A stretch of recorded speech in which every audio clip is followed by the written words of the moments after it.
Bonjour à tous, Nicolas Desjardins, fondateur Q Technologies, avec Barbara, notre directrice. On va vous montrer aujourd'hui comment apposer les circuits avec le Q-Tape. Donc, c'est vraiment le guide d'utilisation des chips, NeuroSync chips.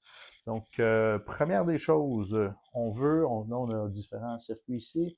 On va commencer avec les QGO en ce moment. Donc, c'est la même chose, que ce soit QGO, Q-Alpha, Q-Theta ou les autres nomenclatures qui existaient auparavant, QS, Q1, Quantum Jump, peu importe, c'est la même chose. Le circuit doit être positionné d'une façon très précise pour avoir un résultat reproductible. Donc, on va commencer à vous montrer si vous choisissez l'option de le coller sur la peau des pieds. On va vous montrer comment. Donc, si vous regardez ici le circuit QGO, imaginez qu'elle est debout, elle doit être capable de lire QGO ou Q-alpha, Q-theta, peu importe. Donc, le circuit va aller dans l'arche plantaire ici, à ce niveau-là. Donc, ça, c'est le premier positionnement. Il y a de moins en moins de gens qui le mettent sous l'arche plantaire. Pas qu'on le sent vraiment, mais les gens l'oublient qu'il est là. Donc, puis évidemment, mécaniquement, il y a plus de stress au niveau du circuit à ce niveau-là. Donc, l'autre option, là, vous mettez votre tape, mais il faut vraiment que ce soit positionné comme ça. Pas 90 degrés de rotation, pas inversé, ça change l'effet complètement. Okay? Donc, QGO, visible par son pied comme ça, pouf, ou si elle était debout, elle verrait QGO, on le met ici comme ça. Donc, la version la plus simple, si vous n'êtes pas trop poilu du dessus du pied, c'est de le mettre ici par-dessus, environ à la même zone ici. Donc, évidemment, il n'y a pas trop d'articulation là. Donc, c'est pas très problématique. Dans les mouvements des pieds, c'est vraiment le plus adéquat. Donc, on prend un petit carré de Q-tape. C'est pas un tape de kinésiologie classique qui est fait pour les mécanorécepteurs. C'est vraiment qu'un tape qui stabilise le circuit sur la peau, colle bien. On a une tape qu'on veut utiliser qui est plus résistant à l'eau, par contre, qu'on n'a pas encore disponible. Donc voilà, tout beau, ça reste comme ça. Donc, il y a moins de chances de les oublier le soir que sur les chaussettes, parce que des fois, sur les chaussettes, des fois, les gens retirent leurs chaussettes le soir et finalement, le circuit finit dans la machine à laver. C'est pas super. Donc, faites attention à cela. Dans la même logique, là, imaginez que vous avez le logo Q qu'elle peut lire. Donc, on le met dans ce sens-là et on viendrait le coller sous le pied comme ça. Boum.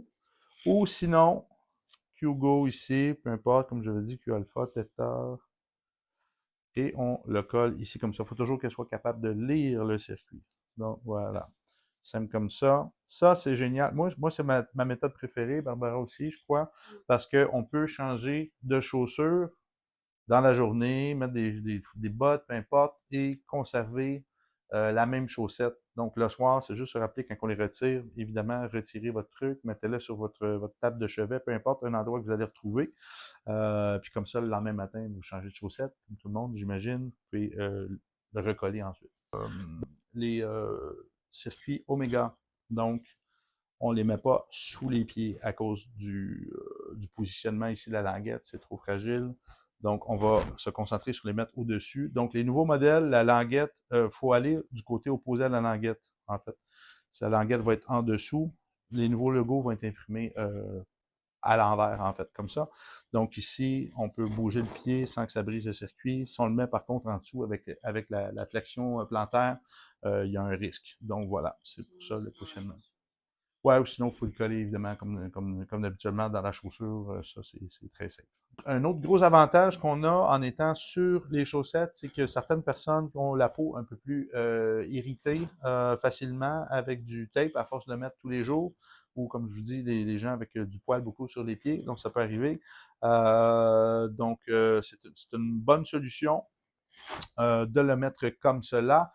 Quoique notre tape est fait, c'est des matériaux qui sont quand même très intéressants, qui sont faits pour les peaux hypersensibles, mais quand même, au fil du temps, avec la répétition, ça reste de la colle, puis la peau ne respire pas comme elle devrait respirer de la même façon. Vous pouvez aussi les mettre, à la place de le coller sous la peau du pied, vous pouvez le coller dans le fond du spécimen sandalier. Donc voilà, on colle ça ici avec le Q-tape. Donc ça, il y a beaucoup de gens qui achètent plusieurs paires parce qu'ils n'aiment pas déplacer leur truc, donc ils aiment ça le coller une fois. Et donc, si c'est dans votre budget, évidemment, on vous recommande d'avoir plusieurs paires. Moi, bon, j'ai 3 paires, donc je n'ai pas à changer mes semelles tout le temps ni mes circuits, donc ça me convient. On a le modèle de semelle hybride aussi qui s'en vient, mais ça implique quand même une certaine manutention. Ça, c'est vraiment les endroits les plus performants. On va rester dans les endroits performants. Si jamais vous avez une de nos casquettes, on n'a pas fait encore de trucs avec des zones fermées. Ça va venir éventuellement, mais c'est possible de l'insérer dans votre casquette. Je vous conseille quand même d'utiliser le Q-tape pour éviter que ça se perde. Donc, si on regarde, exemple, le circuit, le sens qui va aller dans la casquette, c'est comme ça. Donc, imaginez que le logo vient se coller sur votre tête comme ça. Donc, on le met à l'intérieur. Idéalement, comme je vous dis, c'est de le coller parce que sinon, il peut se déplacer, tourner. Donc, ça va changer les effets. Donc, on en met un de chaque côté. On met la dite casquette. Ça fonctionne très bien. On a 100% d'effet au niveau de la tête. On a quelque chose qui s'en vient. C'est pas encore là, mais ça va être des bracelets pour la QGO exclusivement. Avec la Q Pro, on n'a pas les mêmes résultats. Dernière zone que je recommande un peu moins parce qu'il y a une légère perte au niveau des effets, pas dramatique, c'est très très léger, mais c'est quand même la zone qui est la mieux pour les combattants qui ne sont pas en chaussures. Exemple, on va voir des boxeurs, ils peuvent avoir des chaussures de combat, mais par contre, les combattants de MMA, grappling, ils vont être pieds nus, karaté, vont et tout. Donc, l'endroit qu'on va recommander, c'est dans le bas de dos. C'est les seuls ici. Il faut faire attention avec les Q-Omega. Les Q-Omega, vous allez voir, il y a une bande d'attachement. Le logo sur la première batch qui a été fait a été mis par-dessus. La seconde batch, ça va être en arrière que ça va être fait. Donc, on va du côté qu'il n'y a pas de bande d'attachement. Petit détail. Donc, on va mettre comme ça. Autrement dit, il faudrait être capable de lire le circuit.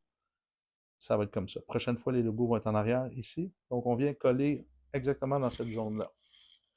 Donc après, on va vous montrer dans le short qu'est-ce que ça fait, mais on va juste les coller à l'intérieur du short, comme ça. Donc voilà. Donc si vous avez des autres circuits, exemple, bon, peu importe, je mixe le modèle ici, mais il serait positionné comme ça avec les logos dans ce sens-là.